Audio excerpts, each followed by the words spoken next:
Hello and welcome to Walsall, the home of the Saddlers and birthplace to the one and only Noddy Holder. It also has its very own canal, which was made famous last year when an industrial spillage led to 4,000 litres of cyanide ending up in the canal. Today I'm going to ride the length of the Walsall Canal and see if it's recovered from this industrial accident, making a 24-mile traffic-free loop around the Black Country, visiting all the W's. From Walsall we'll head to Wednesbury, then down to West Brom, where we'll turn to head north through the Coseley Tunnel and into Wolverhampton.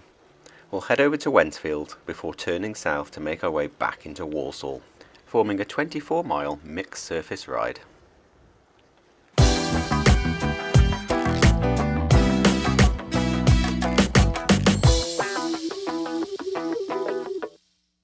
We're starting today's ride on the Walsall Canal just outside of the town centre, a stone's throw away from the Walsall train station if you're looking to get here that way. And there's also a few other stations around the route, including Wolverhampton and Dudley Port.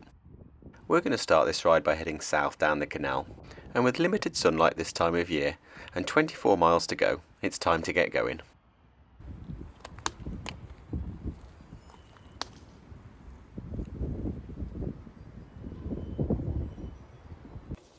Straight away we need to cross over the canal and join the towpath on the other side as it continues south.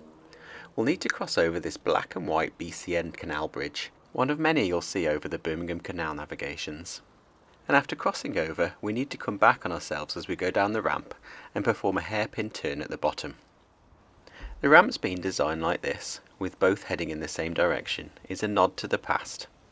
When horses were using the system and pulling canal boats along, they could easily cross over the bridge without being disconnected from the canal boat they were pulling, speeding up journey times for the goods and people using the canal. The Walsall Canal heads through some of the most industrialised areas in the Black Country, and as we head out of Walsall, this part is no exception. We're surrounded by industrial buildings on each side of the canal. Some of these buildings are occupied by newer industries, such as car mechanics and electrical retailers. But there are plenty of older industries still here, such as the Cashmore's Metalworks on the left-hand side, which has been here for more than 150 years. And there's a nod to the past as we pass under the second bridge, which is named Rolling Mill Street Bridge, with the street being named after a rolling mill, a piece of equipment used in the iron and steel industry to roll out metal into sheets. Along the Walsall Canal, you'll head over many humped-back bridges that pass over nothing today. But back during the Golden Industrial Age, these would have passed over the routes into wharves that headed into industrial areas, allowing the factories and industries around the canal to load and unload their goods. But of course, if you were lucky enough to have your building right on the side of the canal, you could unload and load directly into the canal itself. A great example of that is this building here on the right, just before we pass under Pleck Road. You can see it has loading bays straight out onto the canal. I did scour Google trying to find out exactly what this building was used for, but with no luck. So if you have any local knowledge on it, or if you happen to know what it was used for, please do let us know in the comments. The surface of the towpath here is tarmac, and as you'll see as we make our way down the Walsall Canal, the majority of the towpath on this canal is tarmacked, which makes for a really nice riding.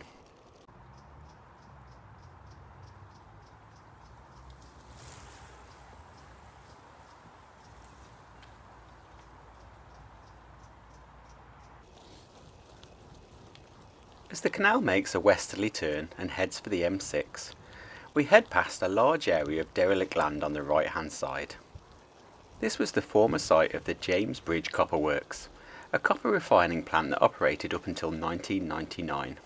But before the site was used as a copper works, it was actually a coal mine and an ironstone mine, and it was serviced by the canal with its own wharf. That wharf was just on the right hand side as we pass under Spinks Bridge. You can see that the side of the canal there is brand new.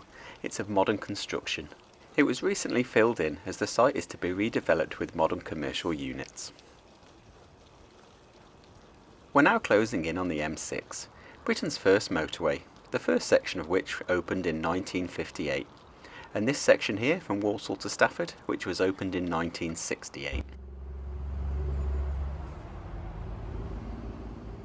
As usual on this section of the M6, traffic is not flowing at 70 miles an hour, far from it.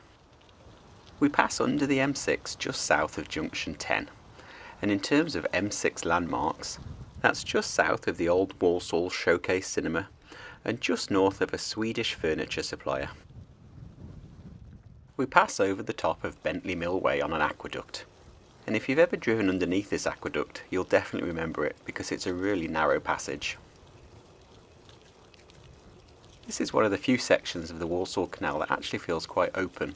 There's a lot of greenery either side, as opposed to a lot of it where we have industrial units and houses at either side, hemming in the canal.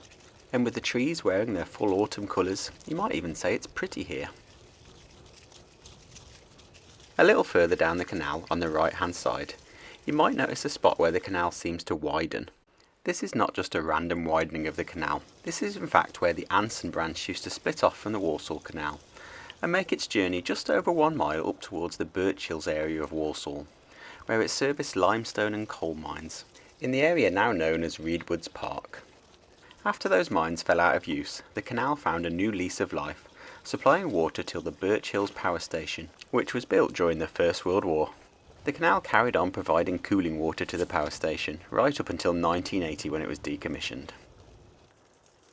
As the canal makes its way around the Darlaston area, it does run through some more industrial areas, but as we make our way south, things do get a bit greener and the space around the canal opens up again, as it runs alongside first the Black Country route and then the Black Country New Road.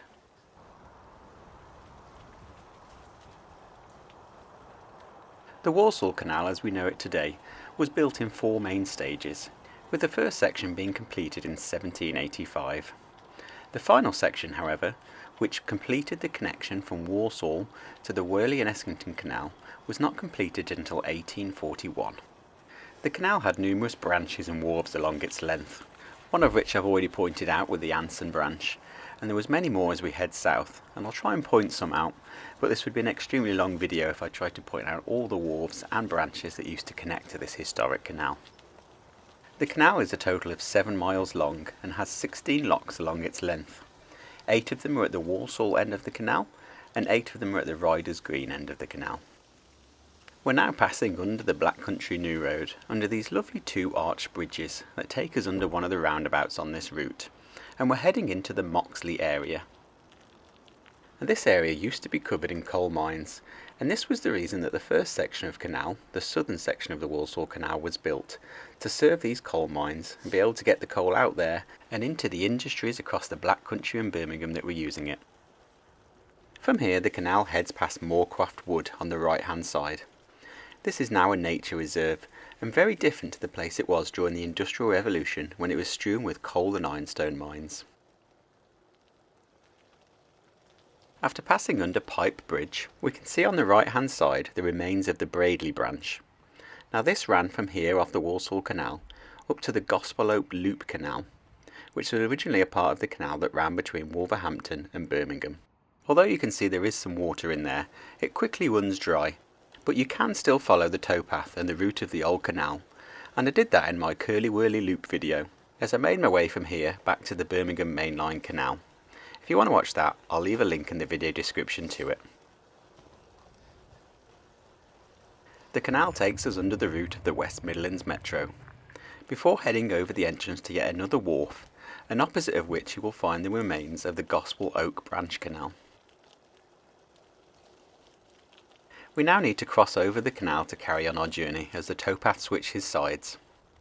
And just like the first bridge that we used to cross over the canal at the start of this journey, it's made of iron and painted in the signature black and white colours of the Birmingham Canal Navigations. Now I mentioned at the start of this video that there was actually a chemical spill in this canal, and that happened back in August 2024, when it was found that 4,000 litres of diluted sodium and zinc cyanide had been leaked into the canal. That led to the closure of this section of canal, and the majority of the Walsall Canal between the locks at either end. Huge measures were taken to make sure that the pollution no longer remained in the canal, including dredging 526 tonnes of silt from it. On the 5th of June 2025, after nearly a year of being closed, this section of canal again reopened. Although fishing and magnet fishing are still not recommended in this section of the canal, it does look like this canal has recovered from that industrial accident, I've seen a couple of herons as I've made my way down the canal today, and where there's herons there must be fish. Now, do those fish have 3 heads? I don't know. But certainly from the surface, it looks like there is wildlife back here and greenery surrounding the canal. Although we've passed many old canal junctions so far as we've made our way down the Walsall Canal, we've not yet got to one that's still active. But here, where the Tame Valley Canal meets the Walsall Canal, we have our first junction where 2 navigable canals meet each other. So here we are on the Walsall Canal, and if we look to the left we can see where the Tame Valley Canal comes into the Walsall Canal as it makes its way under the Black Country New Road. If you were to follow the Tame Valley Canal from here, it would take you all the way to Gravelly Hill Interchange, better known as Spaghetti Junction, where it meets the Birmingham and Paisley Canal. Shortly after the junction, we cross over the entrance to the Ocker Hill branch, which still exists today, but is now used just for residential moorings. This short canal arm was originally built to take water to a huge pumping station, which pumped water back up the hill and into the main canal which ran between Birmingham and Wolverhampton. A little further down the canal, we pass under the under-construction Wednesbury to Brierley Hill Metro line. This uses a disused section of rail line, and we'll pass over the top of it as we head north up the Birmingham mainline canal, so I'll discuss some more of the details about it later on in the ride. As we passed under that bridge, you may also notice that nice smooth tarmac surface has disappeared. What we have here is a broken tarmac surface. This was at one point a nice smooth canal towpath, but looking at the state of it now, that was some time ago now. But I am on my gravel bike, so it's definitely not a problem. And if you thought that was a problem, things are about to get worse as we pass under Brickhouse Lane, as we go from a broken tarmac surface to no surface at all. This is definitely what I would describe as a mud track. But this is a mixed surface ride, and I didn't bring my gravel bike to ride round on smooth tarmac the whole way, and I think it'd be quite boring if we didn't have this mix of surfaces. This is actually the worst surface of the entire ride, and it doesn't last for very long. The towpath does quickly get better as we head into Riders Green locks. Just make sure you avoid the shopping trolleys and beer cans. The first lock in the Riders Green flight appears just after we cross under Great Bridge Street. There's 8 locks in this flight, and they lift the canal 45 feet up to the level of the Birmingham mainline canal. Although the surface might not look great here, it's definitely an improvement over that short muddy section that we just rode. Here you can see the locks rising into the distance, flanked by industrial buildings on either side. There was one canal pound that was completely devoid of water as I made my way up the lock flight. I don't think that's due to a lack of water, as it's actually rained quite a lot recently. I think that's just the way the lock gates have been left, not allowing it to fill up.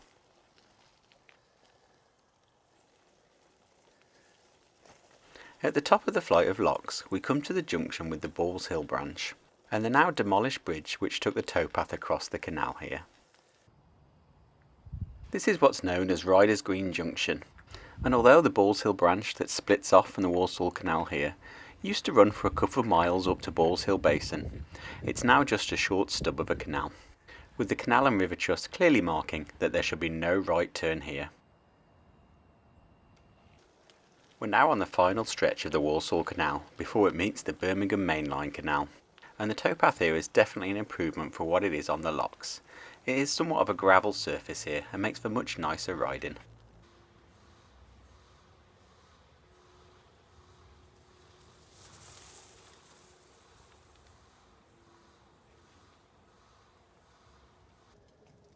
Before we reach the end of the Walsall Canal, we need to cross over it one more time before heading down the final stretch of towpath, which looks like it doesn't get a lot of use if I'm honest, before we make it to the junction of the Walsall Canal and the Birmingham mainline canal, where we need to head up the ramp and cross over the bridge.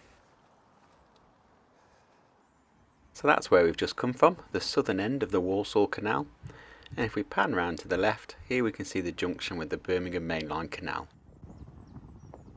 We're going to carry on our journey, heading north up the Birmingham mainline canal, over this rather unloved looking bridge.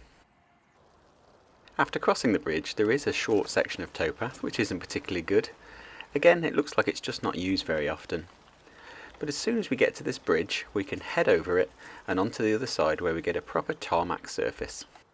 However, if you are feeling like you want to do a bit of cyclocross, You can carry on up this side, and the towpath does continue. It is just quite grassy. So now I'm going to head up and over this bridge and onto the towpath on the other side. If you are worried about directions or getting lost, you can find the Komoot and Garmin Connect links to this route in the video description. If you want to say thank you for those, or thank you for the video, you can also buy me a coffee via the link in the description also. If you're enjoying the video, please do give it a like, it all helps, and make sure you subscribe to the channel, it really does help keep the wheels turning. Right, time to head back down to the canal and make our way north from West Brom towards Wolverhampton. And as promised, we have a nice smooth tarmac towpath. We're now on the Birmingham Mainline Canal, or officially the Birmingham Canal Navigations new main line. And it's called the new main line because of course there was an old main line. The original canal between Wolverhampton and Birmingham was completed in 1772 and it was designed by James Brindley. James Brindley was famous for his contour canals, canals that followed the lay of the land. And this original canal between Birmingham and Wolverhampton was no different. The canal measured over 22 miles long as it twisted and turned its way to Wolverhampton. As you can see, the canal that we're riding now is definitely not twisting and turning, it's absolutely arrow straight. And that's because in 1824, Thomas Telford was commissioned to improve the canal, and he used embankments and cuttings and even a tunnel to make his way from Birmingham to Wolverhampton, making the canal as straight and wide as possible. By 1838 it was complete, and it knocked 7 miles off the route of the old canal, the journey now being cut down to 15 miles from the original 22, with a lot less locks along the way. The old canal was never completely demolished.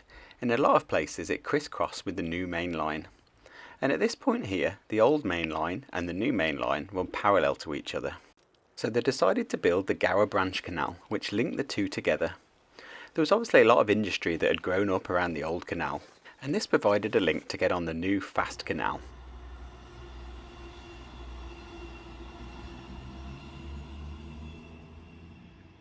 So this is the new mainline canal that we're heading up, heading north, and to the left is the Gower Branch Canal that links the new main line to the old main line. I suppose it was almost like the motorway slip road of its day. Moving on from the Gower Branch Canal, on the right hand side you can see this island in the middle of the canal. And this was a toll island, where there would be a little hut and a toll keeper, and he would collect tolls from the boats passing by on either side. I suppose that was pretty much the M6 toll booth of its day.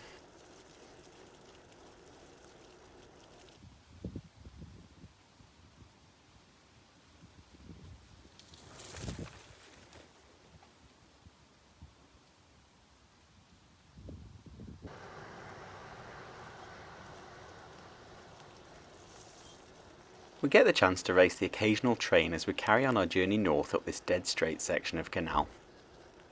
And less than a kilometre from the last junction, we come to another one, the junction with the Dudley Canal. This heads off west from here and through the Netherton Tunnel and into the Bumble Hole and the Dudley Canal network. If you've never gone through the 2.7 kilometre long Netherton Tunnel, it's definitely an experience. I went through it on my Black Country Loop video, so if you want to watch that, I'll leave a link in the video description. As we pass by Dudley Port Station on the right hand side, the canal flows over an aqueduct which takes it over a disused rail line, which is currently under construction as the new branch of the Midlands Metro. This is due to run for 11 kilometres from Wednesbury down to Brierley Hill, providing a link from the existing Metro line down to the Merry Hill Centre. The first phase is expected to open in 2026 down to Dudley, with the second phase from Dudley to Merry Hill opening in 2028. I passed over here back in October 2022, so let's take a look at that footage and we can see how things have progressed. So it definitely just looked like a track back then, so there has been some good progress, even if it has taken a bit longer than was originally planned. Moving on from Dudley Port and the new Metro line, we cross over the Birmingham Mainline Canal for the last time, and then make our way up the factory locks. There are 3 locks in this flight, and if you were following the new main line from Birmingham, these would be the first locks that you came across. At the top of this flight of locks we come across Factory Road Junction. This is where the old main line meets up again with the new main line. As we continue our journey north, we enter into a cutting which gradually gets deeper as we approach Coseley, before the canal eventually disappears and heads through the Coseley Tunnel. This 329 metre long tunnel was Thomas Telford's solution to drive the canal through Coseley and avoid the long diversion around the high ground which the previous canal had taken. The tunnel featured a towpath on either side and was wide enough for 2 boats to pass along the way, meaning that boats did not have to wait their turn to pass through this tunnel, speeding up traffic through the area.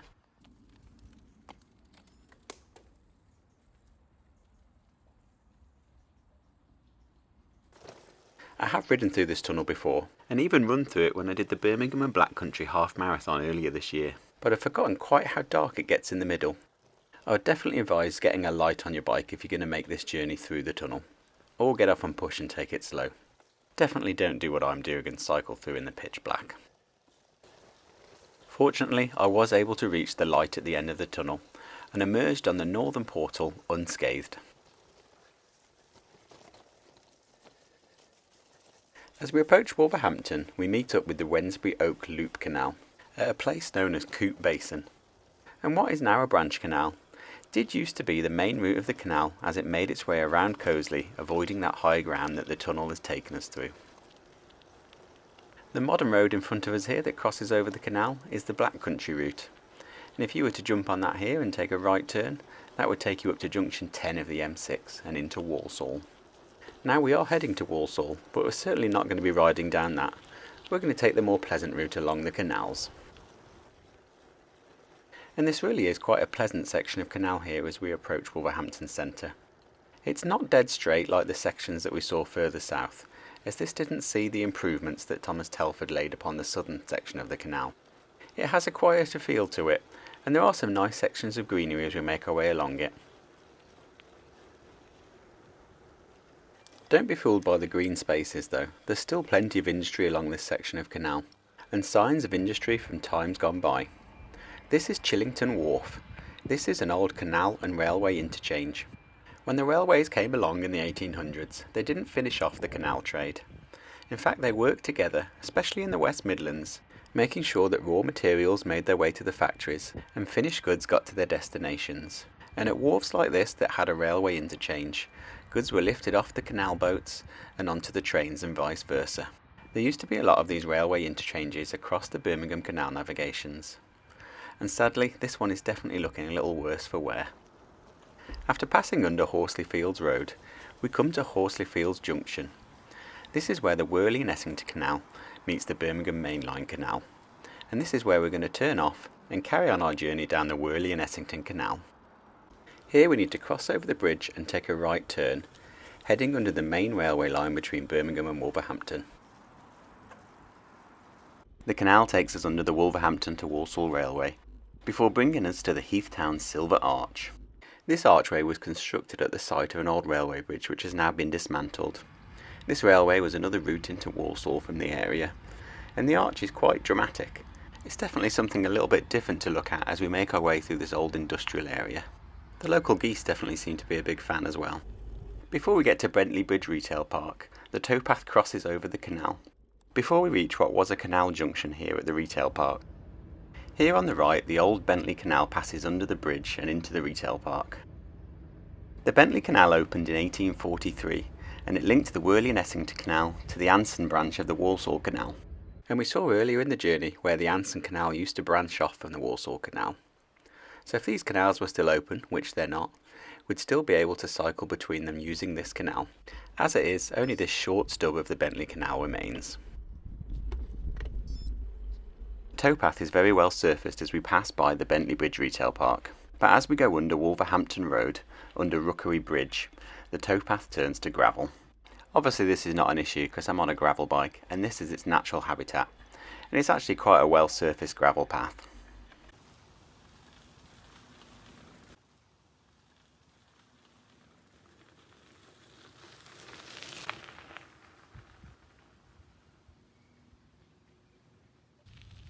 The canal winds its way between Wensfield and Shortheath, through what is now mostly residential areas. Although housing surrounds the canal here, it's actually quite a pretty green corridor. As you can see, vegetation surrounds the canal, and there are lily pads on the canal itself here. In 1792 an Act of Parliament was passed, authorising a canal to be built from Wolverhampton to the collieries at Wyrley Bank and Essington, with the purpose of the canal to bring coal into Walsall and Wolverhampton from these collieries at Essington and Wyrley.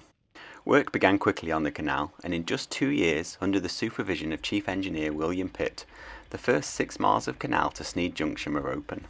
I rode the full length of this canal in my Curley Wyrley Loop video, which I mentioned earlier in the ride, and you'll find the link to it in the video description. Our route takes us into Bentley Hay Nature Reserve, where the towpath becomes a bit more narrow and a bit more natural, shall we say. And as we pass through this nature reserve, you start to hear the drone of the motorway in the distance as we approach the M6. We pass under the motorway here just north of Junction 10. We head under the M6 and through Roughwood Country Park, along another bumpy section of towpath, and this brings us out to Sneyd Junction, which was, back in its day, a very important junction on the canal. Originally, when the canal opened, the main line of the canal headed north here, with 2 branches heading off towards Essington and Wyrley, which give this canal its name. As the canal was extended westwards, this branch here became the Wyrley and Essington branch, with the main line extending out to Brown Hills and beyond. This branch was closed in 1955 and only runs as far as you can see there now towards the drain.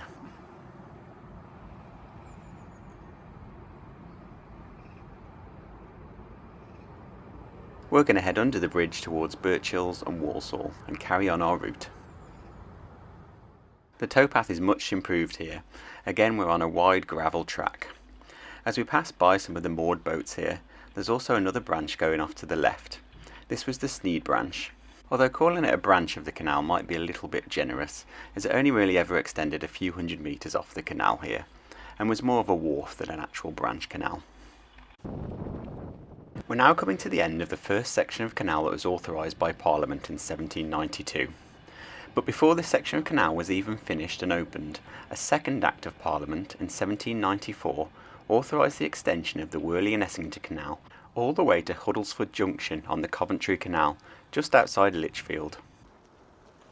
We're now approaching Birch Hills Junction, where the Wyrley and Essington Canal meets the Walsall Canal. When this section of the Wyrley and Essington Canal was built in the late 1700s, this wasn't a junction at the time, as the Walsall Canal did not come this far. There were talks of linking the 2 canals in 1835, but nothing came of it until 1840, when finally this junction was made and the 2 canals were linked.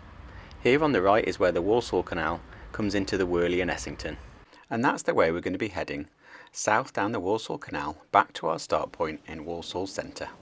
We first pass under Stephenson Way, named after the great George Stephenson, often referred to as the father of the railways. But this journey today is all about the canals, so let's carry on heading south towards Walsall and past a really interesting building known as the Boatman's Rest, which sits at the top of the Walsall Lockflight. This building is exactly what it says on the tin, or on the side of it as it may be. It's not actually a pub as you might think. This was actually more of a coffee house, and it was designed as an area for boatmen to rest while they were waiting to go through the locks here. Its main purpose was to distract the boatmen from the local pubs, as they were quite known to be partial to a drink and a good fight, which unsurprisingly would affect their productivity. The cornerstone for the building was laid in 1900 by no other than Joel Cadbury from that famous chocolate-producing Birmingham family. From here we have 8 locks to descend, which take us down 65 feet to the level of the canal at Walsall Centre where we started. As we approach the centre of Walsall, you get a great view of the Smith's Flour Mill in front of us. This mill was steam powered and opened in 1849. It actually continued to produce flour and operate all the way up until 1999, when production ceased, and then in 2005 it was converted to apartments. We can also see from here the Major Fax chimney, which stands as a landmark near the centre of Walsall, and where we started this ride. So let's head down the rest of these locks and back to our start point. And that's it, we've made it back to where we started this morning 24 miles ago, forming a loop using the Walsall Canal, the Birmingham Canal and the Wyrley and Essington Canal. I hope you've enjoyed today's video, and if you have, be sure to give the video a like and drop me a comment. If you want to follow the route for yourself, the Garmin Connect and Komoot links are in the video description. And if you want to say thank you for those, or just a thank you for the video, you can also buy me a coffee via the link in the description. Please also make sure you subscribe to the channel, it really does keep the wheels rolling. Thank you very much for watching, and happy cycling.